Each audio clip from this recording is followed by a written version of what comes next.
मेरे प्रिय मित्रों, भाइयों और बहनों, नमो नमः। आज हम लोग अभी तान्वयवाद और अन्विता विधानवाद के बारे में जानेंगे।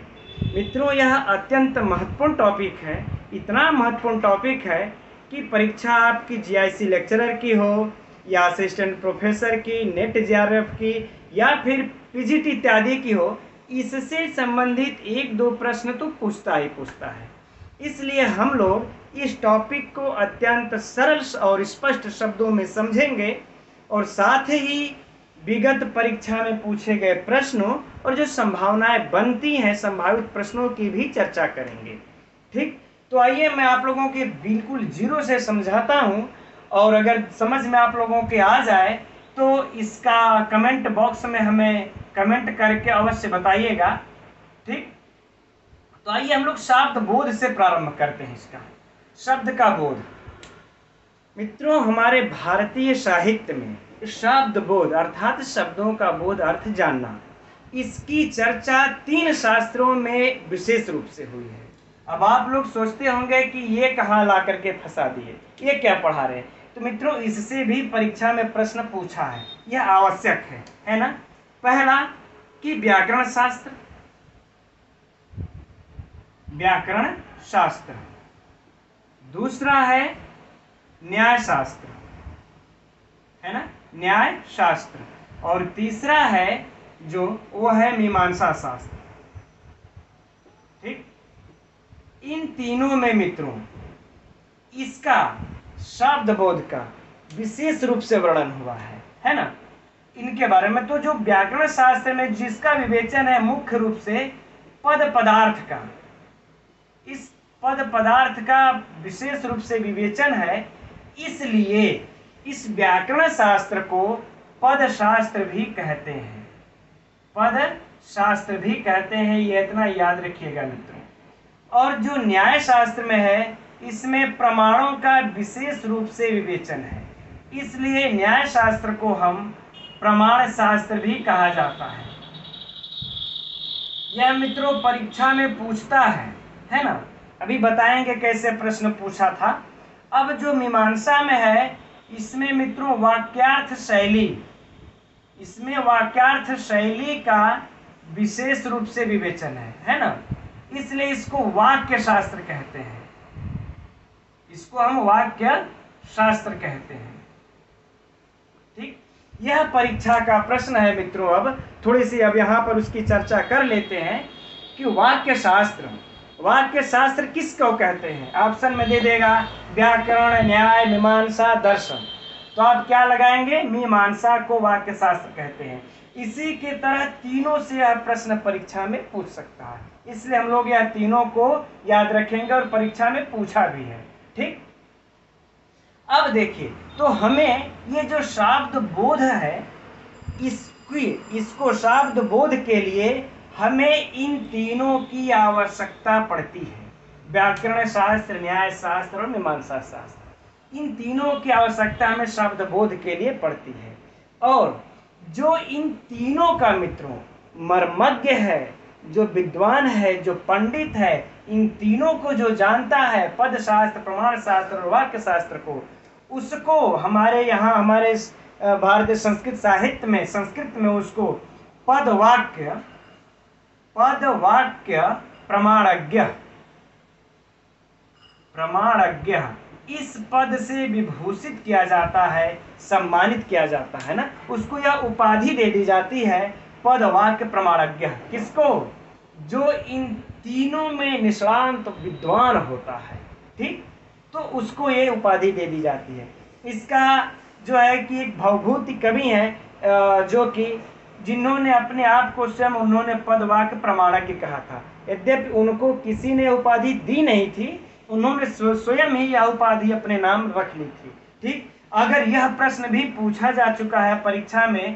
ठीक, जो टीजीटी का अगर पेपर आप लोग पिछले विगत वर्षों में हल किए होंगे, मुझे याद नहीं किस वर्ष में पूछा है, लेकिन यह प्रश्न पूछा है कि पद वाक्य प्रमाणक किस कवि ने कहा है, तो भवभूति ने कहा है।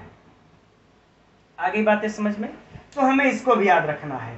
अब हम यहाँ पर बात करते हैं, चर्चा करते हैं अब काव्य प्रकाशकार की। जहाँ से इसका पंचायत उठता है।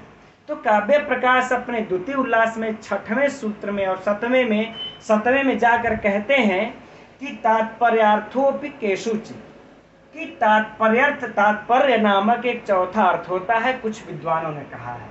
वहीं पर इस मीमांसा शास्त्र की चर्चा चलती है वाक्यार्थ शब्द के बोध के लिए, वाक्य के अर्थ के बोध के लिए, शब्द बोध के लिए। वहां पर मीमांसा का चर्चा काव्य प्रकाशकार मम्मट ने किया है, इन दोनों का नहीं किया है। अब उसी जगह यह दोनों चर्चाएं आती हैं। ठीक है, तो आइए हम लोग अब काव्य प्रकाश का ये 2 सूत्र पहले लिख लेते हैं, फिर उसके बाद थोड़ा सा इसको और क्लियर समझते हैं। ठीक है, तो मित्रों यह 2 सूत्र द्वितीय उल्लास में मम्मटकार ने लिखा है कि वाच्यादय सदर्था स्युः, कि अर्थ के 3 प्रकार होते हैं, वाच्य आदि। यह मैंने काव्य प्रकाश का तृतीय उल्लास तक पूरा वीडियो बनाया है मित्रों, उसमें आप लोग इसके अर्थ को और विशेष रूप से समझ सकते हैं। डिस्क्रिप्शन में हम उसका लिंक दे देंगे। लेकिन आइए बस यहाँ पर इतना ही समझते हैं कि अर्थ के इन्होंने 3 प्रकार बताए, वाच्य, लक्ष्य और व्यंग्य। 1, 2, 3, यह अर्थ के 3 प्रकार इन्होंने बता दिया।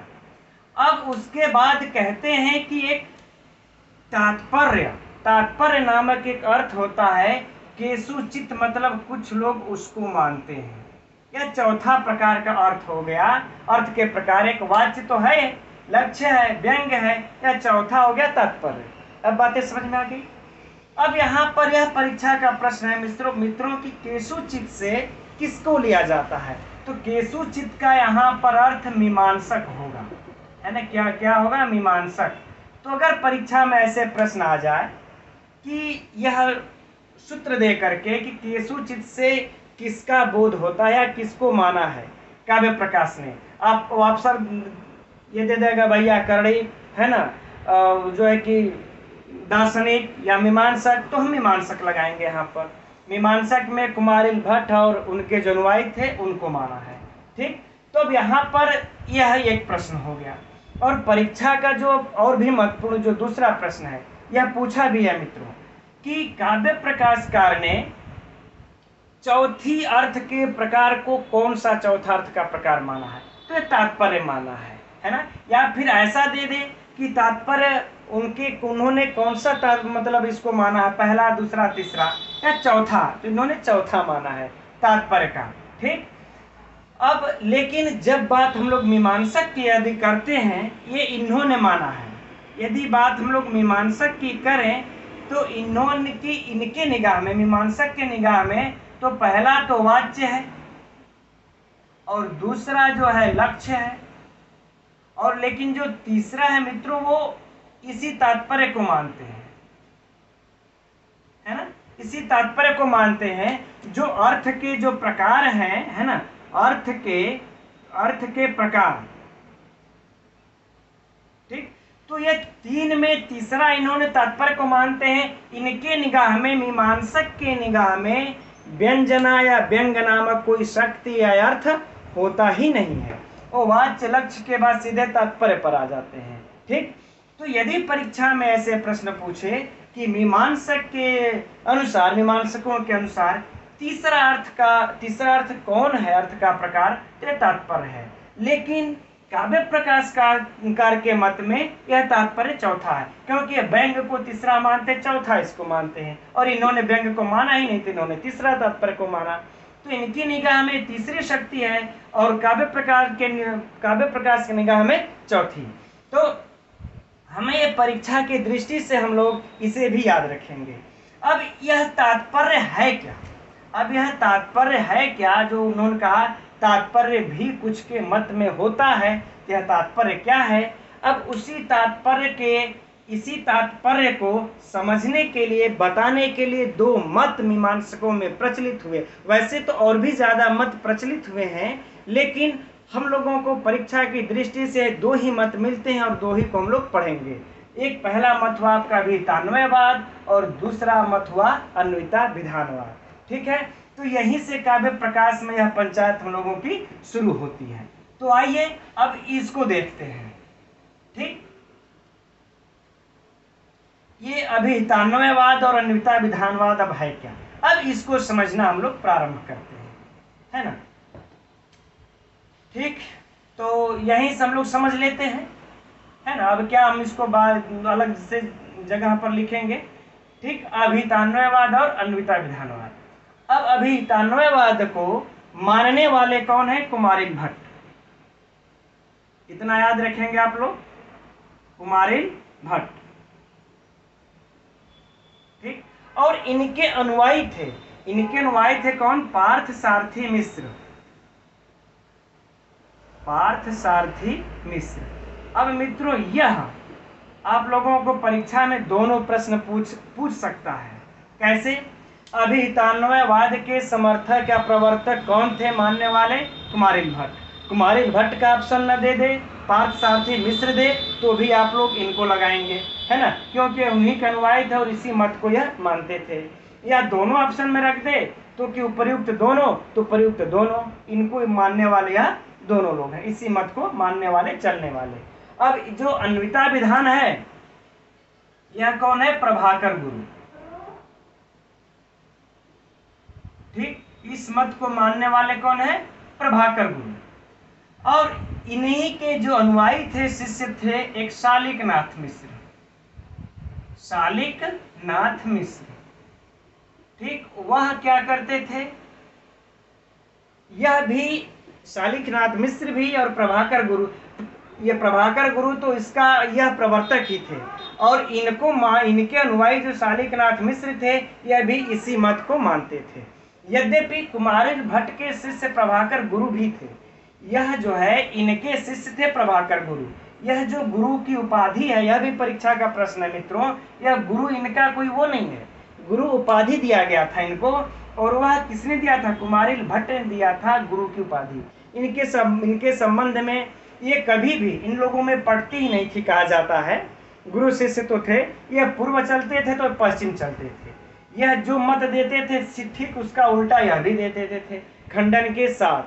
तो विद्वत्ता इन दोनों में, इनमें भी काफी थी, है ना। इन लोगों से संबंधित कई घटनाएं हैं, उसकी तो चर्चा करने का समय नहीं है।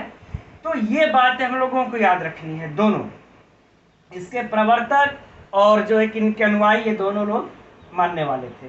ठीक, अब आइए हम लोग चलते हैं कुमारिल भट्ट का जो अभितान्वयवाद है वह क्या कहता है। ठीक, अब इसको मित्रों हम लोग इसी से समझते हैं, अभिहित अन्वय। विच्छेद अगर करके देखा जाए तो क्या मिलता हम लोगों को? अभिहित अन्वय। ठीक, अब अभिहित का अर्थ क्या होगा? अभिहित का मतलब हो गया जिसको हम अभिधा कहते हैं। अभिधा आप लोग जानते ही होंगे, जिसको हम अभिधा कहते हैं।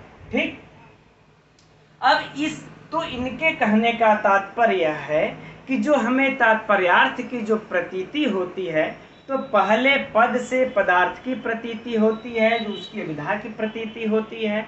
उसके बाद हम आकांक्षा, योग्यता, सन्निधि के बल पर उन पदार्थों का परस्पर संबंध जानते हैं, फिर उसका अन्वय करके तब अन्वय कर लेते, फिर तात्पर्यार्थ निकालते हैं। ठीक, पहले अभिधा हम उसका अभिहित पद का हम पदार्थ जानते हैं, फिर अन्वय करते हैं, तत्पश्चात हम वाक्यार्थ जो निकलता है, जो तात्पर्यार्थ, उसको निकालते हैं। यही इनका मूल सार है। लेकिन यह ऐसे नहीं समझेगा मित्रों, मैं आप लोगों को हिंदी में उदाहरण दे करके समझाता हूँ। जैसे मान लेते हैं एक बालक है छोटा सा, वह आपसे कहता है सेब से चाकू को काट दो, है ना। यह देखिए है, अब इससे आप लोग वाक्यार्थ वाच्यार्थ निकालेंगे तो क्या निकालेंगे? यह तो सही नहीं है, सेब से चाकू को तो नहीं काटा जाएगा, यह तो सही है नहीं। तो हम इसको जब तात्पर्यार्थ निकालेंगे, तो उस तात्पर्यार्थ को निकालने के लिए जिस प्रक्रिया से गुजरना पड़ेगा, उसी प्रक्रिया को इन्होंने कहा है अभिहितान्वयवाद, उसी प्रक्रिया का नाम है। अब उस प्रक्रिया को देखिए, तो पहले हम इस पद के पदार्थ को जानेंगे, पद के अर्थ को जानेंगे, उसके वाच्यार्थ को जानेंगे, अभिधा को। हमने समझ लिया सेब, सेब अर्थात एक फल। फिर चाकू समझ लिया, चाकू का मतलब काटना, काटने वाला एक हथियार, काट दो, यह एक क्रिया। ठीक, लेकिन यह हमको वाक्यार्थ तो निकल नहीं रहा। तो हम अब अभिधा यानी जो पद से जो पदार्थ का था, इस पदार्थ की प्रतीति हमने कर लिया इसके द्वारा। अब जब इसकी जब प्रतीति हो गई, तब हम क्या हम करेंगे, इनमें आकांक्षा, योग्यता, सन्निधि, इनके बल पर इनका अन्वय कर देंगे। जब हम अन्वय करेंगे, अन्वय का अर्थ क्या होता है आप सभी लोग जानते हैं कि पदों को क्रम में रख देना, क्रम में रख देना। तो इनको हम क्रम में रख देते हैं। चाकू से सेब को काट दो। अब देखिए, अब तात्पर्यार्थ वाक्यार्थ इसका सही निकला। तो ये इस वाक्य में जब हम वाक्य को पहले सुनते हैं, हमारे कानों में गया, तो हम सेब, चाकू, इन पदों का अर्थ को जान लें, इन पदों के वाच्यार्थ को जान लें। वाच्यार्थ को जान लेने के बाद अब इसमें जो आकांक्षा, योग्यता, सन्निधि के बल पर हम इसका अन्वय कर दिए। अन्वय अर्थात क्रम में लगा दिया, आगे पीछे करके जो था हमने लगा दिया। चाकू को यहाँ रख दिया, सेब को यहीं पर रख दिया, जो सेब के बाद में था वो चाकू के बाद में सेब को लगा दिया। फिर यहाँ पर सेब को रख दिया, को यहाँ पर रख दिया, फिर काट दो लिख दिया। अब जब हम यह अन्वय कर दिए, अन्वय कर देने के पश्चात हमें आराम से इसका तात्पर्यार्थ जो वाक्यार्थ है वह प्राप्त हो गया।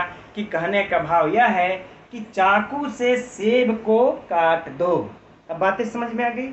लेकिन यहाँ पर सेब से चाकू कट रहा था, ठीक। और इस तात्पर्यार्थ के बाद, इस अन्वय से हमें, इस अभिधा वाच्यार्थ के बाद हमें यह अन्वय से पद यह प्राप्त हो गया। आगे बातें समझ में मित्रों, यह इनका मूलभूत यही सिद्धांत का सार है, बिल्कुल कठिन नहीं है। तो एक बार फिर से इनके डेफिनेशन को, परिभाषा को जान लेते हैं।